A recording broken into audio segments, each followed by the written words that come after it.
Hi there, I'm Peggy McColl, manifestation mentor and New York Times bestselling author. I am the author of 19 books, including my latest, Savvy Wisdom. Savvy Wisdom. I absolutely recommend that you get this book, but that's not why we're here. We're here because I want to talk to you about how to let go of fear. Understand that fear is an emotion that's very real. I felt it, and I'll tell you that it can be debilitating, but it doesn't have to be. You see, fear is also known as an acronym, which means false evidence appearing real. So, what does fear mean? It means that you're believing in something that simply isn't true. But it feels true, right? You're feeling it. What's the opposite of fear? The opposite of fear is faith. Now, faith is also potentially believing in something that isn't true. However, faith is a powerful emotion, a positive emotion. It is on the high end of the scale of creativity.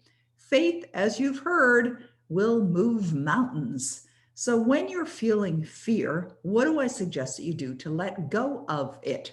Number one, recognize that it's there and wrap your loving arms around it and say, thank you for revealing to me an understanding of thinking about and focusing on something that isn't true.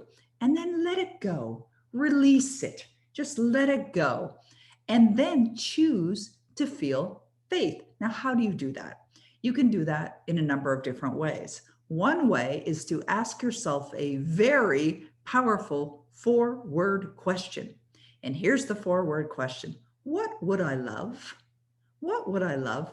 I remember many years ago, I had bought a home and I didn't have any money to buy the home at the time, but I wanted the home. The desire was there for the home. So what did I do? I stretched myself. I set myself a goal that was so big and exhilarating that it excited me and it scared me at the same time.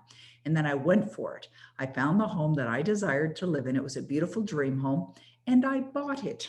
And I remember even at the point where I was taking the pen and signing my name on a legally binding contract, feeling the fear inside and realizing that I know what this is. This is an opportunity. Now, what if you looked at fear as an opportunity?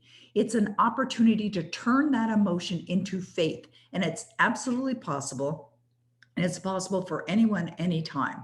So, the way that I turned that fear when I purchased that home and didn't know how I was going to pay for it into faith was by asking myself a question. The question is, what would I love? So when I asked myself the question, what would I love? I immediately knew the answer. The answer was to own this home, to pay for this home with ease. All right. There's a follow up question to that to move from fear to faith. And the follow up question is, how does it feel now that, and then in this particular case, the outcome was to own the home. So how does it feel now that I own the home?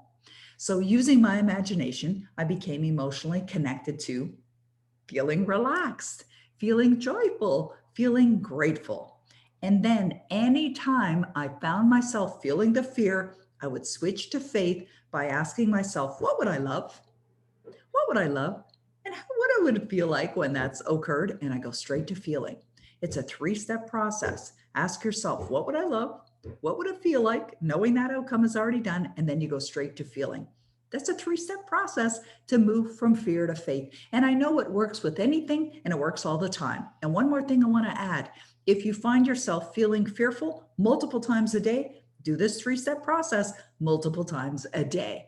But I guarantee it works. I bought that home that I was referring to here, and I've bought many homes since then. It's not that fear is going to leave your life. Fear shows up. It usually shows up when you're stretching yourself, when you're going for something you've never accomplished before. But I know this: it works. It works magnificently. So have fun with it and share with me the results of you turning fear into faith.